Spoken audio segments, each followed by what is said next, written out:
a group of cynical, misbehaving teenagers determined to disprove the legend of Krampus, deliberately commit a series of increasingly cruel acts on Krampusnacht, only to discover that the ancient creature is not only real, but far more terrifying than they could have ever imagined, and his methods of punishment are tailored to their specific sins.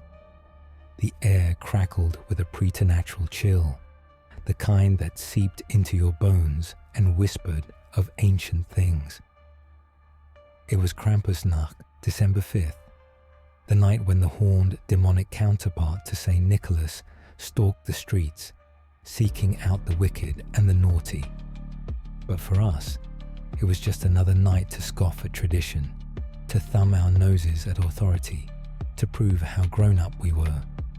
We were a group of 5, bound together by a shared disdain for the festive cheer that infected our small alpine town. There was Max, the ringleader, a cynical rebel with a cruel streak.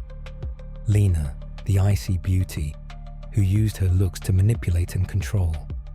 Finn, the tech-obsessed prankster, who saw the world as a giant digital playground. Chloe, the quiet observer, who hid her insecurities behind a mask of indifference.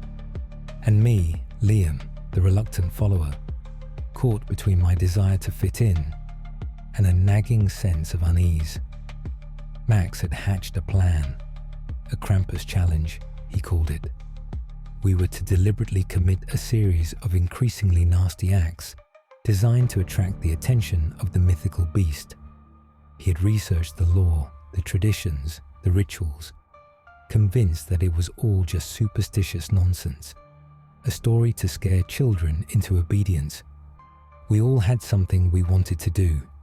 Our first act was petty vandalism. We spray-painted obscenities on the town's Christmas tree, defacing the symbol of holiday cheer. The air grew colder, a wind whispering through the empty streets, carrying a faint scent of sulfur and pine. Next, we targeted the local bakery, famous for its gingerbread cookies. We broke in, not to steal, but to destroy, smashing the displays, ruining the treats, leaving a trail of sugary carnage. The scent of gingerbread, once so comforting, became cloying, sickening, mixed with the growing stench of sulfur. Then, we moved on to more personal acts of cruelty. Lena, using her manipulative charm, spread vicious rumors about a classmate, shattering her reputation and leaving her in tears. Finn, using his tech skills, hacked into the town's security cameras, broadcasting embarrassing footage of unsuspecting citizens, turning their private lives into a public spectacle. Chloe, usually so quiet, surprised us all. She had a collection of stolen items, trinkets, and treasures taken from her classmates, her neighbors, even her own family. She laid them out in the snow, a twisted offering to the Krampus, a perverse display of her hidden kleptomania. And me, I was tasked with the final, most disturbing act. I was to write a letter, a Dear Krampus letter, not filled with childish pleas for forgiveness, but with a defiant challenge, a list of our sins, a boastful declaration of our wickedness. As I wrote the letter, my hand trembling, I felt a growing sense of dread, a primal fear that I couldn't ignore.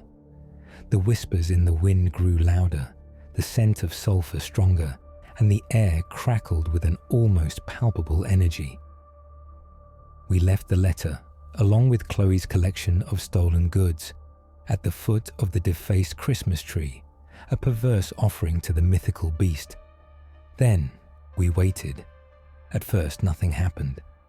The town remained silent, the snow falling softly, the only sound our own nervous breathing. Max laughed, his bravado masking a growing unease. "See," he scoffed, "just a stupid story." Then the bells began to ring. Not the cheerful jingle of sleigh bells, but a deep, discordant clang, a sound that resonated deep within our bones, a sound that spoke of ancient things, of primal fear, of inescapable judgment. The shadows deepened, the wind howled, and from the darkness he emerged. Krampus. He was far more terrifying than any legend had described. He was a towering figure, his body a mass of tangled fur and twisted horns, his eyes burning with a malevolent red light, his clawed hands clutching a bundle of birch branches and a rusted chain. His tongue lolled out, long and serpent-like, tasting the air, savoring our fear. He didn't speak. He didn't need to. His presence alone was enough to shatter our bravado, to reduce us to whimpering children. He looked at each of us in turn, his gaze piercing through our carefully constructed facades, seeing the darkness within us, the sins we had so proudly displayed. And then he began his work. Max, the ringleader, was the first.